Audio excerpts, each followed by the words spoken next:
So, if you look at that, দ্বিতীয় মেয়াদে ক্ষমতা গ্রহণের পর গেল বছরের 2 এপ্রিল ঢালাওভাবে সব দেশের পণ্যে বাণিজ্য শুল্ক আরোপ করেন ট্রাম্প। ওই দিনটিকে আমেরিকার স্বাধীনতা দিবস হিসেবে অভিহিত করেছিলেন মার্কিন প্রেসিডেন্ট।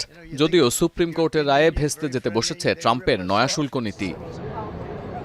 গেল শুক্রবার বিভিন্ন দেশের পণ্যে আরোপ করা ট্রাম্পের শুল্ককে অবৈধ ঘোষণা করেছেন দেশটির সুপ্রিম কোর্ট।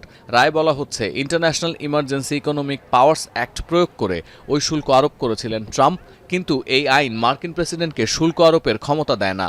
সুপ্রিম কোর্টের 9 বিচারপতির মধ্যে 6 জন ট্রাম্পের পাল্টা শুল্ক আরোপকে অবৈধ ঘোষণার পক্ষে মত দিয়েছেন। এই রায়কে এক প্রকার চ্যালেঞ্জ করে সব দেশের পণ্য আমদানিতে বিদ্যমান শুল্কের ওপর নতুন করে বাড়তি 10% শুল্ক আরোপ করেছেন মার্কিন president. we're going straight ahead with 10% straight across the board, which was the absolute right to do. And that's taking place. That's a lot of money coming into our country. And then during that period of about 5 months, we are doing the various investigations necessary. তবে গেল এপ্রিলের আগে থেকে ধার্য করা শুল্কের সঙ্গে নতুন 10% শুল্ক কার্যকরে আইনের আশ্রয় নিতে হবে ট্রাম্পকে। সেকশন 122 এর আওতায় 150 দিনের জন্য যে কোনো দেশের পণ্যের সর্বোচ্চ 15% শুল্ক আরোপের ক্ষমতা আছে মার্কিন প্রেসিডেন্টের। যদিও এখানে কংগ্রেসের সমর্থন প্রয়োজন হবে ট্রাম্পের। বিবিসির তথ্য, এখনো পর্যন্ত যুক্তরাষ্ট্রে এই আইনের কোনো ব্যবহারিক প্রয়োগ দেখা যায়নি।